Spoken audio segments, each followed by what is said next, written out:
Bien, bienvenidos todos a otro podcast. Hoy vamos a estar hablando un poco de el vandalismo que ocurrió contra los murales de Tu Vida Dale Mucho. No sé si todos están al tanto, pero se hicieron presuntos ataques donde se escribió la consigna política. Para nosotros tiene una impronta espiritual primero y después se hace tangible lo político, en la cual se decía fachos. Y bueno, hoy vamos a estar, si bien un poco más filosóficos, un poco más en lectura, tanto en qué consistían las bases filosóficas, políticas y sobre todo económicas del fascismo, y un poco desenmascarar qué es hoy un verdadero facho, porque sabemos que la corrección política predomina en todas las esferas de la sociedad, desde alguien que recién está empezando a ser adoctrinado en la currícula estatal, hasta el homeschool de Estados Unidos o cualquier otro país medianamente libre, en el cual uno lee todos los puntos de vista y de ahí uno forma su propio pensamiento, su manera de pensar, que creemos que es lo más conveniente, porque nosotros sostenemos que donde está el Espíritu de Dios, ahí hay libertad, y esa libertad permite construir su propio camino, equivocarse, fallar, pero lejos de adoctrinar y de que alguien más venga y decida por uno, tenemos, no sé si la responsabilidad, pero sí de mencionarlo y no cansarse de mencionarlo, que el único que nos guía toda verdad es el Espíritu Santo. Lo hablamos justamente esta semana y por eso me pareció súper oportuno en la Congre, en el Centro de Alabanza. Y es una frase, Rema, que a mí me ha marcado, por eso fui el que quise encarar esto, y también porque sé que hoy por hoy aún al cristiano le cuesta mucho meterse en ámbitos filosóficos, políticos, y sobre todo leer la fuente primaria, porque una cosa es ver que dice, no sé, cambiemos, que valga la redundancia de cambio no tiene nada, porque le siguen votando todo fuera al kirchneriato. Otra, qué concepción del fascismo le dan al kirchnerismo.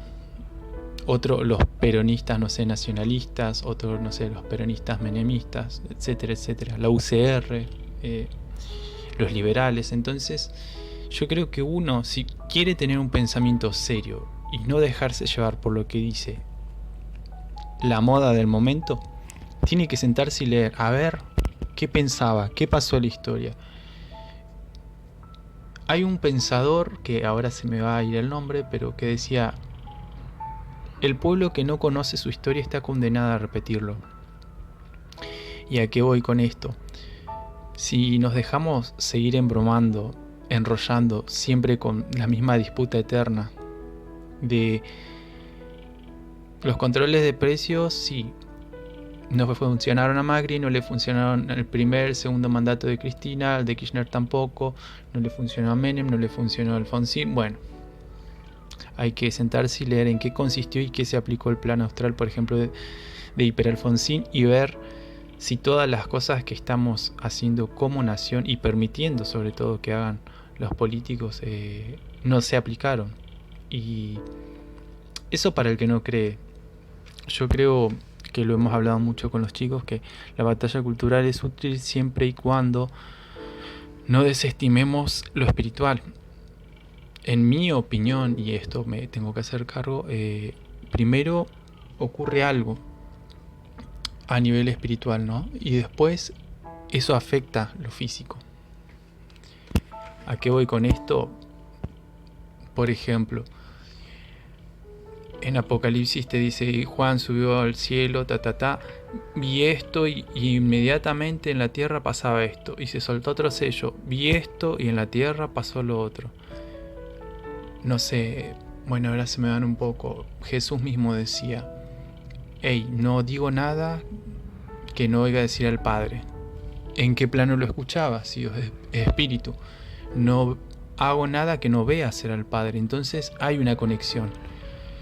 Y bueno, y también no desestimar que nuestra lucha no es contra carne y sangre, o sea, no estamos peleando ni contra una corriente filosófica que tiene sus fuentes, ni tampoco contra, no sé, un clan, una familia, una dictadura física humana, sí contra todo lo que opera detrás. Pero bueno, un poco de todo esto vamos a ir desarrollando. Voy a estar dejando las fuentes en los comentarios y también en la descripción del video.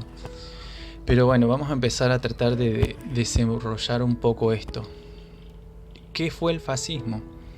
El fascismo, en pocas palabras, fue una reacción violenta contra un exceso percibido de individualismo. ¿Cómo así? Si a mí me enseñaron en la escuela que los fascistas eran liberales y de extrema derecha y todo el cuento. Pero, bueno, un video que está circulando mucho es un dictador muy famoso, muy querido por a la política, no importando la grieta, la falsa grieta que nos quieren vender en Argentina. Él sale diciendo: nosotros en el fondo somos socialistas, socialista nacional. Entonces, un poco a eso quiero apuntar. Cada uno saque sus conclusiones, obviamente llamado a pensar y creer lo que uno quiere. En definitiva, el libre albedrío es una responsabilidad individual. Cada uno es consciente de lo que piensa, de lo que escucha, de lo que dice, e inclusive de cómo vota, porque si Argentina viene en este bucle, como decimos siempre, de 110 años, de una corriente de economía keynesianas, esto es imprimir papel, aumentar los impuestos, agrandar el Estado, regular todo, más retenciones, lo hizo Macri, lo hizo Cristina, lo hicieron los que estaban. Entonces el problema no se trata de si es peronista, si es radical, si es cambiemita, e inclusive en el peor de los casos, si un, entre comillas, liberal llega a hacer lo mismo, hay que llamar las cosas por su nombre. Winston Churchill, por ejemplo, él decía: no importa lo que diga un político, importan los hechos. Hay que dejar de juzgar lo que dice que va a hacer y hay que juzgarlo por los hechos. Lamentablemente, en un país normal, por ejemplo Suiza, una persona que estaba en el cargo público, creo que diputada, no me acuerdo, pero pueden googlear, compró un pañuelo con dinero público, se la destituyó del cargo y se le hizo pagar una multa. Un pañuelo. Y acá en Argentina estamos pero hastiados, realmente hastiados de corrupción, espionaje, vínculos con el narcoterrorismo. Entran iraníes y venezolanos y se pierden las cargas de los aviones y los dejan ir a todos. Se amenazan fiscales, cambian jueces, votan todos juntos para que se amplíe la Corte Suprema de Justicia. Entonces, ahora se aumentan la dieta a los diputados. Entonces, yo creo que es momento de decir: hey, paremos un poco con el relato, un poco con la ciencia ficción que nos vende K5N e inclusive La Nación y TN. Esto lejos de decir escuchen tal o cual rama de pensamiento, no. Siéntense, lean a Marx, lean a Alberti, lean, no sé, los liberales, lean la izquierda, lean los conservadores y saque cada uno sus propias conclusiones, porque así uno diga: no me interesa esto, tristemente nos atraviesa.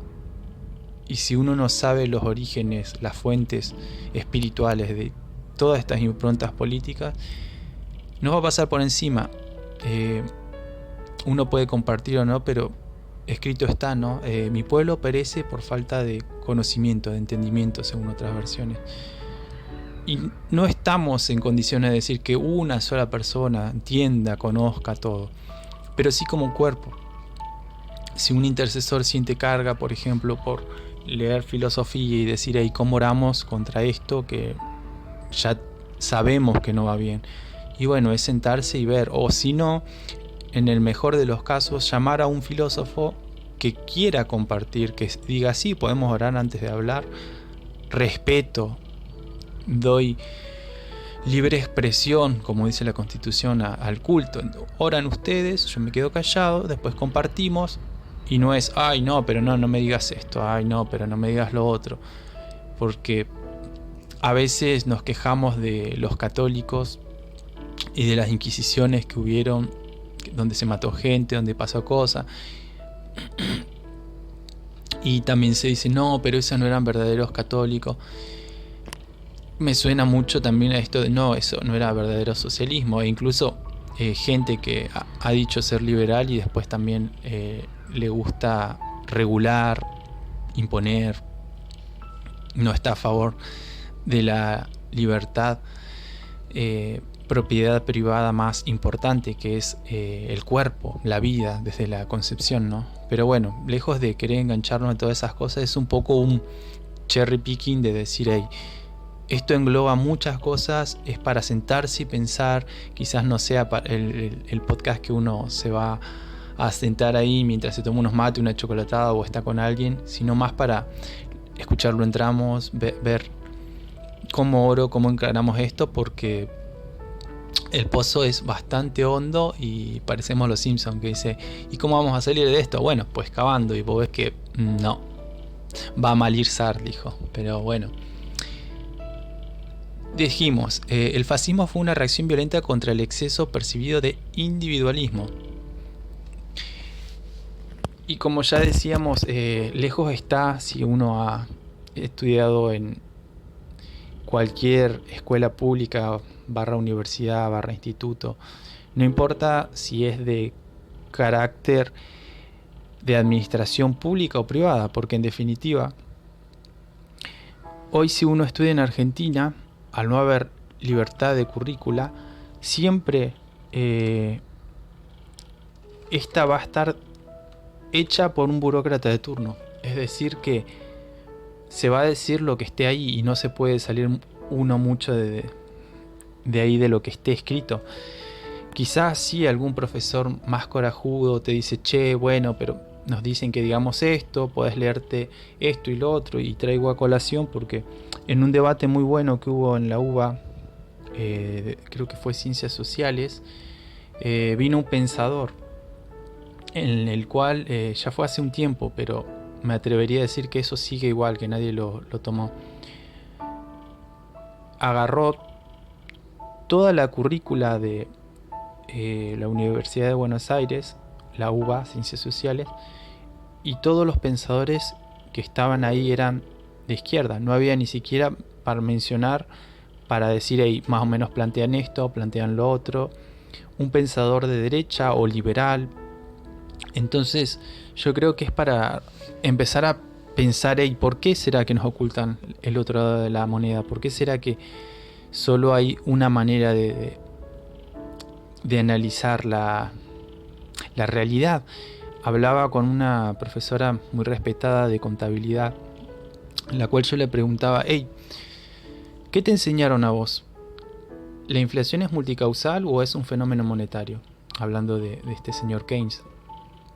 Y me dice, no, a mí me enseñaron, me impusieron que es siempre algo multicausal. Yo digo, ¿no te pareció curioso que no analicemos las múltiples causas según ellos? Y cómo, por ejemplo, con todo lo que viene pasando en la Argentina, solo nos pega la inflación si estamos en pesos y no nos dejan huir del dólar. Y quedó muy pensativa, no entró en esta disputa que suele ocurrir. Y me pareció bueno, una muy buena charla, porque construimos algo y sobre todo se animó a leer el otro lado de la biblioteca, que no censuran, yo lo voy a decir abiertamente, no censuran. Si no te nombran adrede a un pensador, ni siquiera para decir no, es que era un fascista, es que era, no sé, de extrema derecha, como dicen, es que era esto, era lo otro, y vos ves que en el caso de Rothbard, que es el que dice esto, que es siempre en todo lugar un fenómeno monetario, sí, uno no va a estar de acuerdo con todo. De hecho, hasta él era pro aborto. Pero uno puede rescatar, va más para nosotros, podemos entresacar lo bueno de lo vil. entre sacar lo que viene de la verdad, que para nosotros, y en esto voy a insistir mucho, la verdad es alguien y no es algo, y ver de construir y decir, hey, como decíamos al principio, si el Espíritu es quien nos guía a toda verdad, mínimo deberíamos replantearnos esto. ¿Será que Dios quiere que sigamos así? ¿Será que tenemos que permitir que ataquen una causa noble como defender la vida de alguien que está depresivo, ansioso, pasando por un coma de estrés, un ciclo de estrés, y decir, hey, nos escriben esto y ni siquiera podemos contestar qué es el fascismo? Porque no los culpo, no me culpo. Hey, no nos han enseñado. Lo usan como algo despectivo para insultar y ni siquiera sabemos en qué consistía la economía, que de hecho está más cerca de esta gente que nos viene gobernando desde hace un montón. Y en esto voy a volver a insistir, hablo tanto del macrismo como del kirchnerismo, no tienen nada de antifascista como se hacen llamar en otras partes del mundo, que los antifascistas se parecen más a los fascistas que los mismos comunistas. Pero bueno, no me quiero seguir enrollando, voy a tratar de seguir desenvolviendo acá en qué consiste la filosofía política y económica del fascismo. Bien, los fascistas eran nacionalistas, arraigados en los estados-nación, dedicados al fortalecimiento y engrandecimiento del Estado.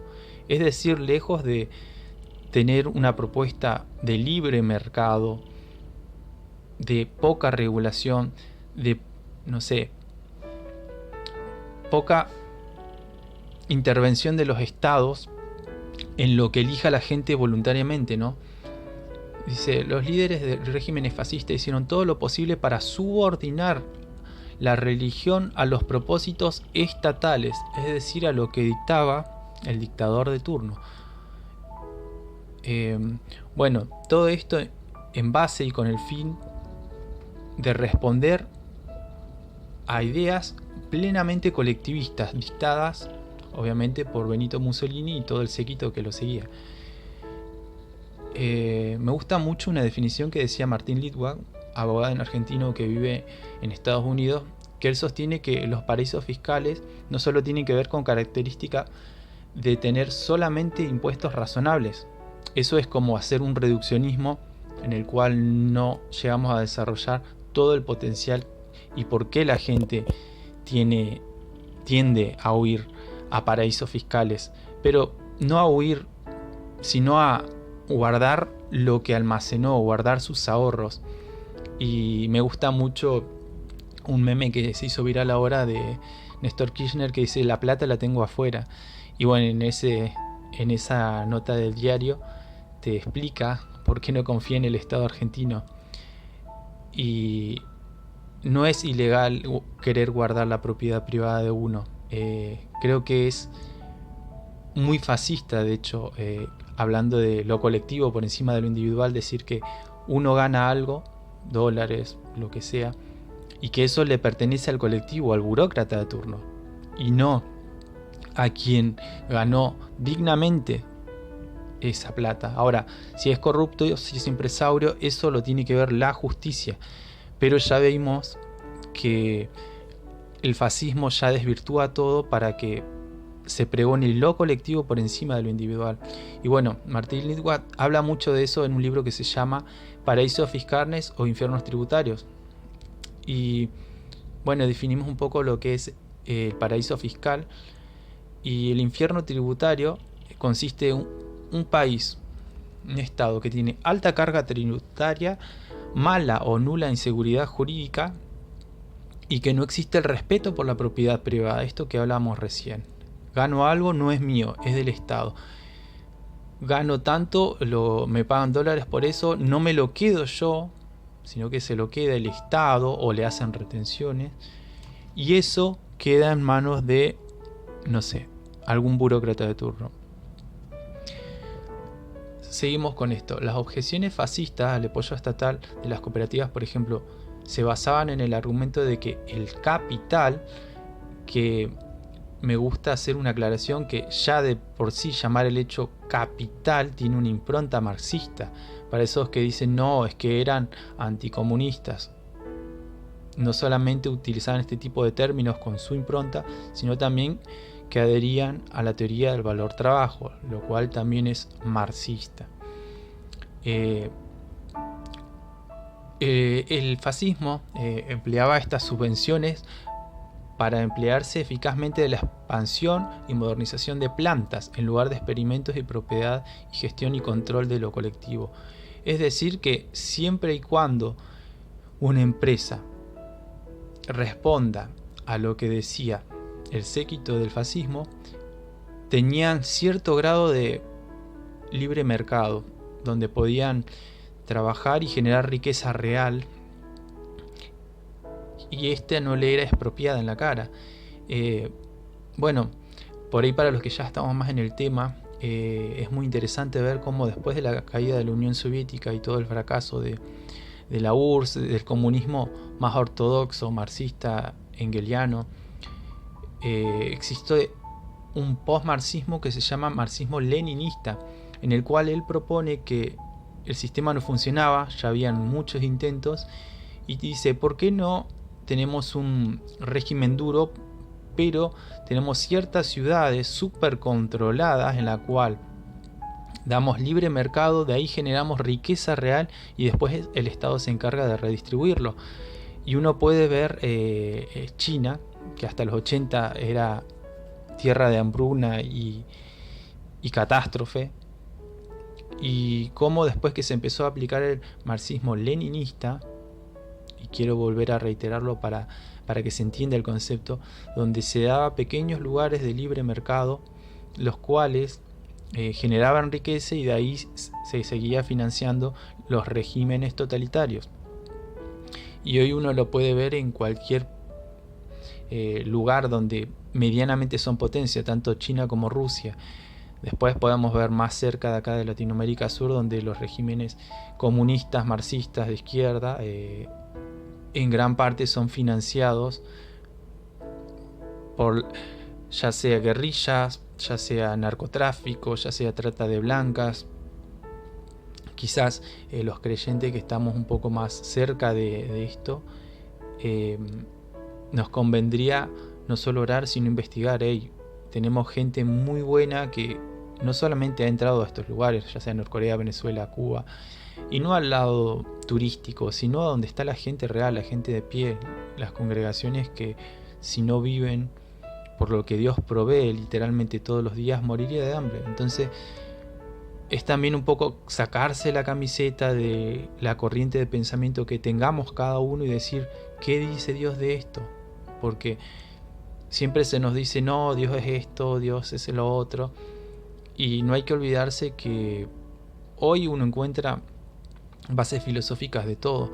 Tenés la corriente más marxista, que es la teología de la liberación, la cual te hace entender la Biblia desde una impronta marxista, que el rico es malo, que no sé, el pobre es bueno, y y tanto discurso político que no solo está lejos del corazón de Dios, sino que es contradictorio. Y lo otro también no, Dios es de derecha porque esto y que lo otro. Creo que hay no me voy a acordar el nombre del pensador, que decía Dios es libertario. Y no, yo creo que tratar de entender a quien creó todo, a quien creó la sabiduría, que estaba con él desde el principio, y querer ponerle una etiqueta es muy reduccionista, es muy tener mucho ego de querer definir algo que ya de por sí tiene muchos nombres según se le dan los judíos, y querer encerrarlo en eso es como de mucho ego, de decir a Dios no le alcanzan las palabras, a uno que quizás lo conoce, que lo ama, que realmente quiere vivir y que Él participe en nuestra vida y nosotros en sus planes, y conocernos y caminar juntos lo que sea de nuestra vida. Tratar de decirle, vos sos esto, no, es un poco reduccionista, pero bueno, no me quiero ir mucho del tema, y siempre todas estas posturas filosóficas te llevan a a definir un montón de cosas y uno termina yéndose por las ramas, quiera o no. Y más cuando hay invitados que le gusta hablar de estas cosas. Sigamos con qué proponía el fascismo.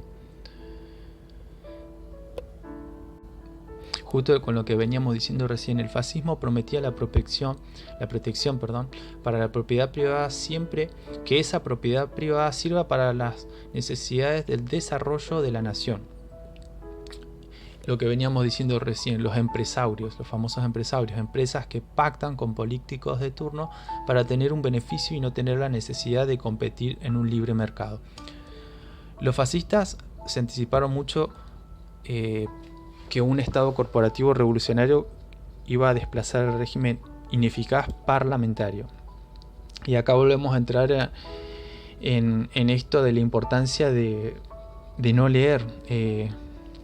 La mayoría de los aliados del fascismo en el movimiento, entre comillas, eran liberales por persuasión. Y el control de Mussolini sobre la península estaba lejos de ser seguro entre 1922 y 1925. Haber alienado, y quiero destacar eso, alienado el apoyo liberal habría sido políticamente desacertado. Es decir, que fue una jugada política de decir si estamos cerca de tal y fulano, no sé quiénes eran los políticos del momento, y hacerlos partícipe solo para obtener mayor voto. Dice, además, había buenas razones para creer que la economía italiana tenía fortalezas inherentes y que la creación de un orden político estable y la promulgación de una legislación que favoreciera el ahorro y la acumulación de el capital, otra vez, estimularía la expansión económica e industrial. Sí, pero todo ello, los fascistas hicieron igualmente evidente la intención de intervenir cualquier lugar cuando vieran una amenaza a su programa general. Esto debería haber sido evidente para todos, sostiene el autor, que lo vamos a estar dejando en la caja, en la descripción con todas las fuentes. Y acá me voy un poco más a los pensadores Mises y Hayek, de liberales austriacos, que dicen en uno de sus escritos, el libro se llama Socialismo, y dice: hablan que si una postura filosófica no tiene claras sus bases, es decir, no conocen los que plantean los fundadores en su rama de pensamiento y la fundamentación en materia prima, es decir, leer los libros y no me lo dijo fulano mengano en tal programa de televisión o en tal podcast, como es el caso, y en palabras criollas se dejan engatusar por sofistas. ¿Qué es un sofista?, dirá la audiencia. Los sofistas son charlatanes que tienen ejercitada la dialéctica y se aprovechan del poco conocimiento o rigurosidad académica y te venden, como decimos en la calle, gato por liebre. Te dicen esto es esto, pero uno después se pone a investigar y no.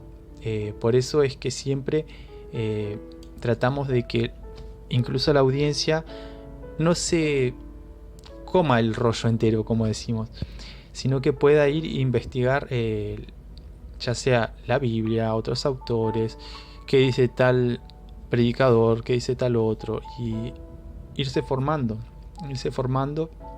y siempre ser consciente de esta palabra que la vamos a seguir repitiendo, que el Espíritu Santo es quien nos guía a toda verdad, nos convence de lo que es pecado, justicia y juicio. Pero bueno, seguimos con esto. Había uno de los fascistas que se llamaba Panunzio, Sergio Panunzio. Más o menos a principios de 1922 publicó Lo Stato di Diritto, en el que se prometía, como la ideología fascista, la concepción de un Estado total, es decir, todo dentro del Estado y nada fuera del Estado, una de las frases célebres de Benito Mussolini. El Estado como un organismo ético y pedagógico encargado de las obligaciones tutelar de proteger los intereses del colectivo, de las generaciones de los italianos y los aún no nacidos. De hecho, la concepción de Panunzio del Estado total es claramente el fundamento ideológico del Estado dirigista e intervencionista. Y acá tenemos un poco más de información.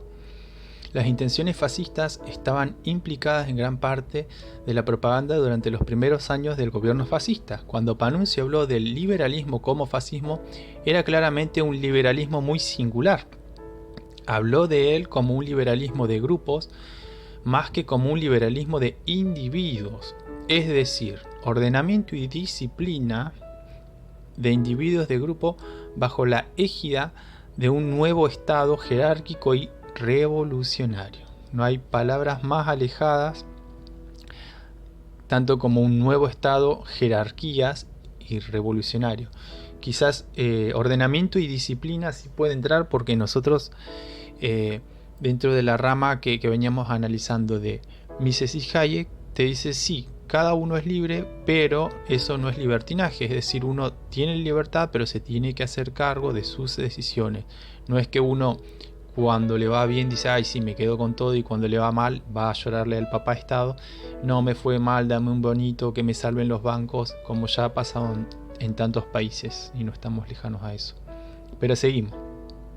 Entre las líneas, en retrospectiva, el liberalismo de Panunzio, de 1922, parece tener todas las características descriptivas del totalitarismo de 1935.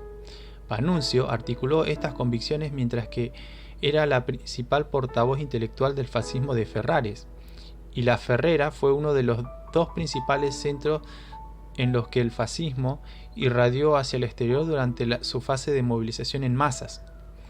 Entre líneas, en efecto, Panunzio fue el portavoz fascista de la autoridad, y está claro que concibió el programa en general del fascismo como algo distinto a un programa económico inmediato, como algo muy alejado de lo liberal en cualquier sentido tradicional del término. Más que eso, los juicios de Panunzio reflejaban la opinión fascista tal como se expresaba en los documentos oficiales del partido, es decir, fuente primaria. No es que, no, lo escribió alguien de extrema derecha, están los mismos escritos de Panunzio y cada uno puede indagar. Pero me quedo con esto. Estas pequeñas citas las escribió alguien que ni siquiera es liberal, sino de centro izquierda, algo así como el macrismo, como el Partido Demócrata en Estados Unidos, Robert Paxton. Voy a dejarlo abajo en la descripción. Por eso es que quiero hacer la aclaración que dice algo muy alejado del liberal en término tradicional. En Estados Unidos se empezó a usar como término filosófico político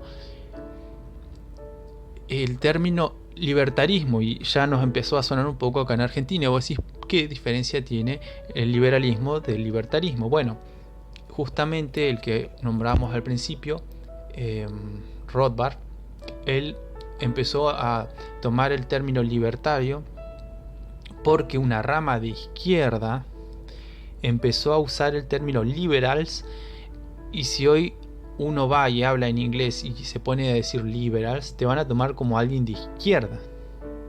Y es un poco lo que quiso hacer acá Panunzio. Agarró, corrompió, torció, llenó de iniquidad si se quiere. Y la palabra no significa lo que en el diccionario dice. Y es más, como la Real Academia Española normalmente toma lo que uno dice en la calle, luego el concepto de la palabra se vuelve a reescribir, que es lo que hace la RAE. Es revisionista y no autoritaria, de decir esto significa esto y no se va a cambiar. Que bueno, ya hemos visto bastante problema de cierto sector político que tiene muchos chiringuitos, en el cual siempre se está peleando con la RAE porque dice necesitamos que usen tal cosa, que nos aprueben, que tal palabra, que con X, que con E, que con Y, si es real, y bueno, la tienen que usar hasta que lo tomen. Pero bueno, también existe la presión política de ciertos autores intelectuales de mucho peso con Nobel que dicen, si ustedes toman esto, que es una neolengua según el concepto que da Orwell en 1984, muy buena novela para reflexionar todo lo que está pasando, te dice que para uno empezar a cambiar la manera de pensar, y por eso nos llamamos metanoia, primero tenemos que empezar a llamar las cosas que no son como si fuera. Cita bíblica hermosa: ay de aquel que llamen las cosas que no son como si fuera.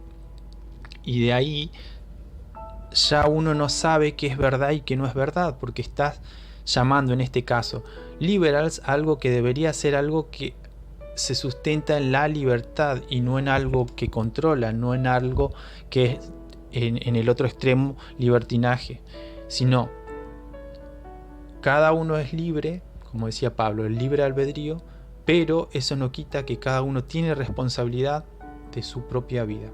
Pero bueno, seguimos acá con esto. Las curiosas frases de Rocco caracterizó a la Italia como un país herido por la proliferación de capitalistas, artesanos, intelectuales, funcionarios públicos y trabajadores que se interesaban por sus intereses inmediatos, en detrimento de cualquier política general de desarrollo colectivo y modernización. Y acá quiero aclarar otra vez que utilizan el término capitalista, que ya tiene una impronta marxista, desarrollo colectivo. Y bueno, uno dirá, ¿por qué el término capitalista es de tinte marxista? Porque el término correcto sería libre mercado, que cada uno haga con sus bienes lo que quiere. Si uno lo produjo, fue sin corrupción, sin apegarse a algún político de turno, sin no tener chiringuitos, que cada uno venda sus bienes de calidad al mejor precio y que esto sea libre. Eso sería el libre mercado. En cambio, si uno utiliza el término capitalista, ellos sostienen que el burgués siempre explota al proletariado y que se hace rico porque otros son pobres. O sea, uno es rico porque el otro es pobre, es decir que siempre todo es una suma cero, que la riqueza no se genera y que uno es rico porque el otro es pobre y que este justamente se hizo rico porque le extrayó la plusvalía al proletariado. Pero bueno, eso lo hablaremos en otro momento porque son términos súper complejos y que quizás la audiencia no digo que no todos estén preparados para oír, pero son un poco densos, extensos y tiende a aburrir al que no le interesa mucho adentrarse en estas cosas para orar. Seguimos.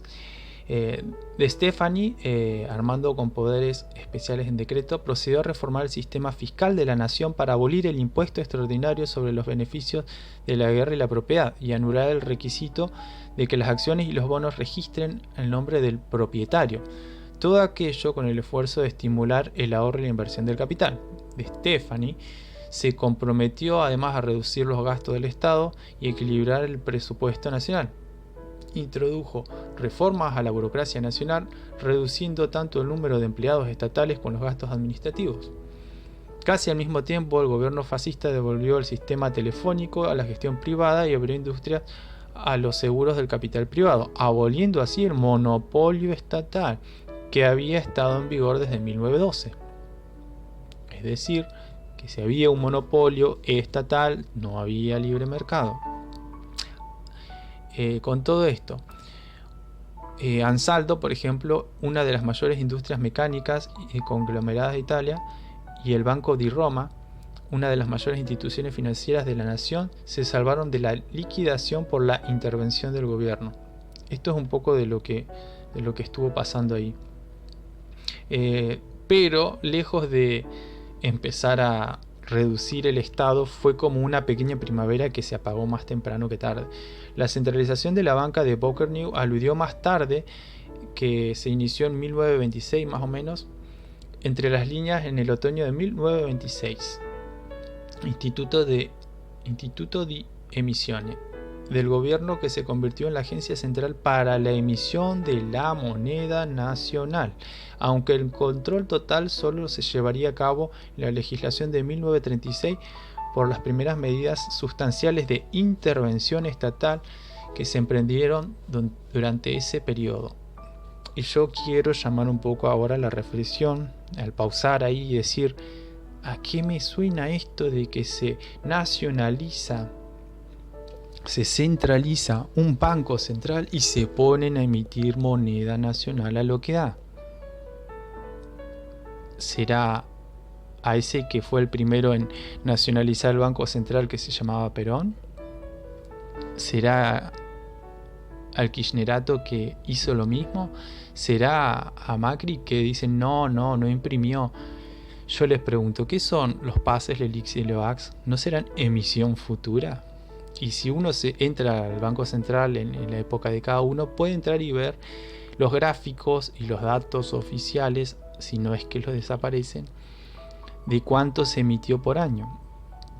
Y también que ya hay argumentación empírica hasta el hartazgo. Siempre que se emite hay inflación. Si la moneda se desestima, si uno no quiere, en el caso de que se emitan dólares, obviamente que va a haber inflación, pero no va a ser tanto como en el caso de Argentina, que nadie quiere pesos, siempre se ahorra ahora en el norte moneda boliviana, peruana, paraguayo, uruguayo, dólares blue con los arbolitos, que no vamos a hacer un juicio de valor si está bien, si está mal, cada uno sea responsable, pero a lo que voy, la gente tiende a querer dólares. ¿Por qué? Porque en Argentina siempre que el que ahorró en pesos, por más que te ofrezcan, como está pasando ahora en los bancos, que tengas a plazo fijo, te dan, no sé, 50%, 60, 80% anual, la inflación anual hoy por hoy va a llegar al 100%, y aunque te den el 80% de ganancia, estás un 20% abajo, pero bueno, no quiero entrar en eso. Seguimos acá con las bases de la economía fascista. La economía fascista se caracteriza por ser esencialmente antiliberal, palabra de los fascistas, por ende, antimercado en sus palabras y en palabras de los marxistas anticapitalistas. En palabras de Benito Mussolini, el fascismo rechaza frontalmente las doctrinas del liberalismo, tanto en el campo político como en lo económico. Y vamos un poco a otro lado de fascismo, llamado nacional socialismo obrero alemán, y quiero hacer énfasis en socialismo obrero, de Adolf Hitler, que él decía: somos enemigos del sistema económico capitalista. Es decir, se trata de una economía planificada, controlada y dirigida por un órgano centralizado de poder. Esto es el monopolio estatal. Seguimos. Ellos sostenían lo que es llamado, por sus propias palabras, el bienestar corporativo. Este mecanismo por lo general se mantiene oculto de las masas, porque dentro de la propaganda y el populismo fascista suele hablarse mucho del bienestar social o estado de bienestar paternalista.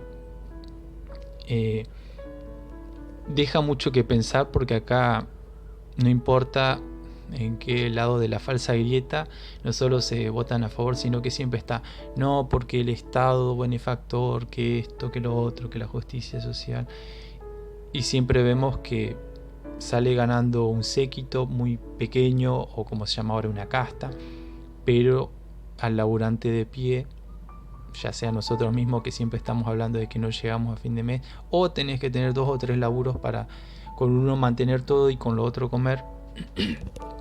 Y vemos que sí, estado de bienestar, más impuestos para los pobres, pero los únicos que se siguen haciendo más ricos son los que están en el poder. El principal objetivo del fascismo económico es el de ejecutar una política fiscal para beneficiar un entramado compuesto por burocracia y empresarios, o como decimos nosotros, empresarios, a través del proceso llamado en inglés lobbying, que es una simbiosis que se manifiesta de las siguientes formas. Los miembros políticos de la burocracia, propietarios y accionistas de las empresas, entre comillas, privada, que utiliza su influencia para apartar la competencia del camino o ser rescatados de una inminente quiebra. También pueden operar a través de testaferros. Los empresarios privados, que se valen del favoritismo o conexiones políticas cuando a los mismos medios para perseguir los fines del punto anterior, es decir, tener un beneficio para no tener que competir, como decíamos más arriba, o ser rescatados por los organismos públicos si están por quebrar. Es decir, que no tienen necesidad alguna de competir, porque ganen o pierden, se ven beneficiados. Por eso vemos que hay empresas que te militan lo que se llama en Argentina, Venezuela, precios justos, que tienen el mismo nombre y no creo que sea de casualidad. Y vos decís: pero si los controles de precio nunca funcionaron. Hay un libro hermoso, viejísimo, que pueden conseguir, comprar, descargar, no importa, lo dejamos a su criterio. Se llama 4000 años de precio y cómo no combatir la inflación, que Para los que estamos quizás en lo que es la batalla cultural más desde el punto de vista económico, te muestra cómo desde la quinta dinastía de los sumerios siempre se quiso aplicar cómo controlar los precios y siempre fracasó. Es decir, que evidencia hay. El tema es, como decíamos al principio, un pueblo que no conoce su historia está condenado a repetirlo. Y pueden agarrar el plan austral de Hiperalfonsín, el menemismo, el kirchnerismo, el macrismo, y van a ver cómo siempre hubo en cierto grado un pequeño o mucho de controles de precio y cómo nunca funcionaron. Y a pesar de eso siguen sosteniendo, bueno, no, es que el macrismo no lo hizo mal, lo hizo bien, pero no le funcionó porque no éramos nosotros. Y el macrismo lo mismo, bueno, no, al kirchnerismo no le funcionó porque no tenían confianza y que esto que lo otro, y hablaban mal inglés y no tenían ojitos claros y tenían Ofelia y bueno, un montón de disparate. Pero esto, volviendo a los pensadores austriacos, ellos lo llamaban precisamente Hayek la fatal arrogancia, es decir, al otro no le funcionó, pero yo sí lo voy a hacer funcionar. Y ahí es donde yo llamo a la reflexión, al sentarse y decir, hey, ¿será? ¿No será? Hay que orar, hay que leer, hay que meter, pero si queremos salir de este ciclo, de este bucle infinito de decadencia, yo llamo a que reflexionemos juntos y sobre todo oremos. Yo creo que lejos estamos los creyentes de creer que Dios no nos quiere prosperar, sino en primer lugar no nos diría pídeme y te daré por herencia a las naciones, o pensar que David era pobre, o Salomón, o Jesús que sacaba monedas de oro para pagar impuestos a los templos de peces. Entonces creo que es momento de parar y pensar. Obviamente que uno no va a hacer un derroche y tirar manteca al techo, pero sabemos que si uno camina en la voluntad de Dios, Él provee lo necesario. Y como decía Pablo también, sé vivir en lo mucho y sé vivir en lo poco. José, las vacas flacas y las vacas gordas.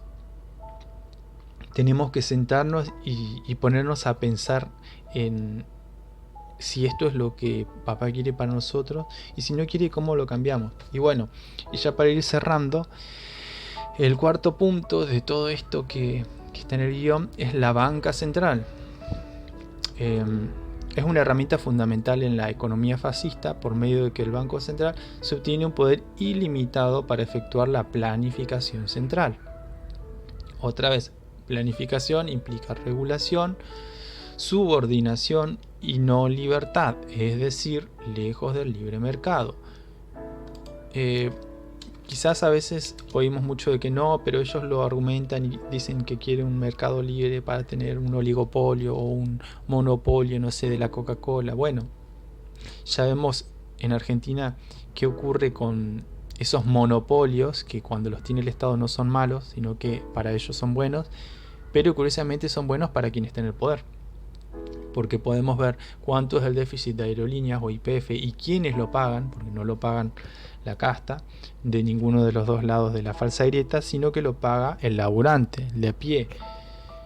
Y también esto, que ya que estamos hablando de una banca central, la inflación no solamente es un problema monetario, sino que es un impuesto no legislado. Es decir, que es un impuesto que se cobra que no pasa por el Congreso de la Nación, la Cámara de Diputados, y te lo cobran igual. Por eso es que se explica que uno no puede huir del peso y te ponen cepo y te restringen si cobraste tal cosa o lo cobró tu empresa porque te encerramos en la... Bueno, no se puede decir mucho esa palabra por acá. No vas a poder cobrar más ni ahorrar $200. No solo te obligan a que si querés ahorrar y que tu plata no se devalúe, a que tengas que estar en el mercado negro, sino también que no puedas huir de la inflación que ellos mismos generan. Entonces, mínimo te da a pensar. Y volviendo un poquito a Hayek y Mises, uno puede leer un libro que es buenísimo, y si no le gusta leer, tiene raps, tiene videos, hay muy bueno y hay mucho material, que se llama Hayek versus Keynes. Keynes es la rama de pensador, como veníamos diciendo, que sostiene esto: hay que imprimir a mansalva, se genera riqueza, entre comillas. Y Hayek sostenía todo lo contrario, es decir, no impresión de dinero a mansalva, ahorro, pero vos para poder ahorrar necesitabas tener una moneda que valga, y también poco regulación o más normal según un país, que no sube y baja todo el tiempo. Entonces los mercados ya están acostumbrados, el mercado es la gente, quiero aclarar, y no retenciones, porque si uno ve que por algún motivo u otro tu propiedad privada no vale, sino que siempre va a variar por un político de turno, eso se paga con la desconfianza. Entonces después o no quieren exportar porque dicen, no, ¿para qué voy a exportar? Si no sé, como es el caso actual, me dan 100 pesos, por tirar un número, cuando yo el dólar en el mercado real, el de la calle, estoy viendo que está a 350 el dólar, y me querés dar 100 pesos por cada dólar. Y después encima con esos 100 pesos tengo que pagarte impuestos, retenciones, regulaciones. Lejos estoy de decir hagan esto, hagan lo otro, que cada uno saque sus propias conclusiones, y si no, hablen con gente que trabaje en el campo, que tampoco está mal querer desmitificar un poco de propaganda. Sigamos con esto. Por medio de la banca central se obtiene un poder ilimitado para efectuar la planificación central, como veníamos diciendo, desde donde se orquestan los ciclos de expansión y contracción de la economía, y se fijan por decreto las tasas de interés.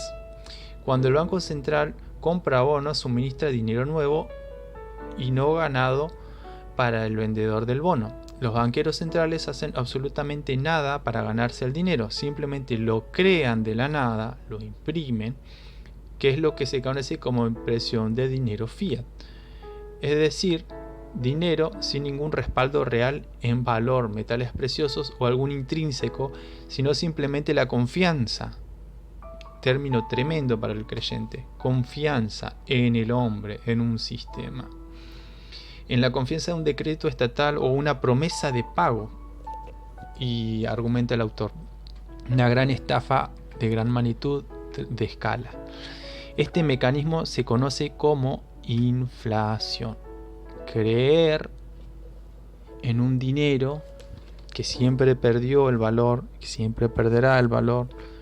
En el caso de Argentina le quitamos 13-0 a las monedas. Imagínense que Venezuela le quitó 15, estamos a 2-0. Y que es triste porque un economista decía, para que una moneda se considere como tal tiene que tener 3 características. Bueno, y volviendo a las características para que una moneda sea considerada como tal. Una moneda, primero, tiene que servir como reserva de valor. En Argentina eso no se cumple, y en muchas otras economías. Debe servir para ahorrar, que esto, vuelvo a lo anterior, que si mantiene su valor en el tiempo te sirve para ahorrar, es decir, que no cumple. Y después la otra, tiene que ser transferible como divisa, es decir, que pueda servir para comprar bienes o insumos o algo. Esta sí, pero vemos que solo cumple una de las 3 características principales para que una moneda sea considerada como tal. Es decir, que estamos, no diría confiando, pero estamos siendo obligados con los cepos y los diferentes tipos de cambio, que también me gusta aclarar que solo Argentina tiene como 50 tipos de dólares, un país normal, serio, no lo tiene. Y eso nos obliga a estar en una cuasi moneda, porque como vemos no cumple los 3 requisitos mínimos para ser considerado como tal. Lo cual nos lleva a pensar, lejos está de que haya un libre mercado donde uno elija. Lo normal sería que cada uno, no sé, diga, yo quiero ahorrar, no sé, en pesos chilenos. Bueno, está bien, ahorra vos. Después si nadie te quiere intercambiar por otra moneda, o no podés, no sé, adquirir tal bien o insumo, es problema tuyo, pero cada uno se va haciendo cargo de sus actos. En este no, porque si te vas a Estados Unidos o a Qatar, nos empobreces a todos. Otra vez se apela a lo colectivo por encima de lo individual, y no ocurriría nada de eso en primer lugar si estuvieran libres todos los tipos de cambio. Es más, ya hemos visto, y no quiero ponerme muy economista ni muy filosófico, pero economías que bajan los impuestos y empiezan a recaudar más, y acá esta gente que apela al keynesianismo se vuelve loca diciendo cómo va a recaudar más si bajó los impuestos. Y claro, la gente no quiere volcarse en un mercado negro. Pero ¿qué pasa? Y uno lo puede hablar, yo lo he hablado hasta el hartazgo, ya sea con laburantes de pie como distribuidores. La gente no quiere negrear todo, el capital, el dinero, el valor, la moneda, la riqueza real, ¿no? Sino que si blanquea todo, hay estudios de esto. Argentina tiene 107% de carga impositiva, es decir que si uno blanquea absolutamente todo, que uno dice, bueno, pero ¿hasta qué punto? Y en teoría nosotros vendemos algo que ya compramos, por ejemplo un celular viejo, un televisor viejo que ya no quiere, y tendría que registrarlo en la FIP. Ahora, no ve que cierta ala del régimen puede tener empleadas en negro, y cuando la están por escrachar de decir me tuvo negreada y pagando una miseria toda la vida, le ofrece un carguito en el INADI, en la INADI. Entonces ya te da un poco de idea. O si no, se van tapando la mano entre la supuesta grieta, o se votan todo a favor. Entonces ya uno cae en esto de decir, hey, ya no sé en qué confiar, y hay mucha desilusión, mucho todo. Pero terminando un poco del tema esto de la moneda y de la inflación y la carga tributaria, se habla mucho de que Argentina es uno de los países con más impuestos y regulaciones del mundo. Y si uno analiza todo ese ámbito, como decíamos, no solo uno terminando el 107% de toda la riqueza, o sea, queda debiendo 7%, pagando todo, estando todo en orden, y solo nos supera Isla de Comodos, que realmente no sé ni dónde está, pero puede leer el artículo cuáles son los países con más alta carga impositiva en el mundo, y se va a encontrar con que Argentina no está entre los últimos puestos, está entre los primeros. Y uno podría argumentar, bueno, pero Dinamarca, Suiza tiene alta carga impositiva y les va bien. Bueno, pero hay que ver primero cómo generaron la riqueza, cómo eran en aquel entonces, hacer todo un análisis cíclico histórico, y además de eso ver, bueno, pero ya que nos vamos a comparar, o según vos nos querés comparar con que ellos tienen impuestos altos, ¿por qué nosotros seguimos mal? Y esto no viene de ahora.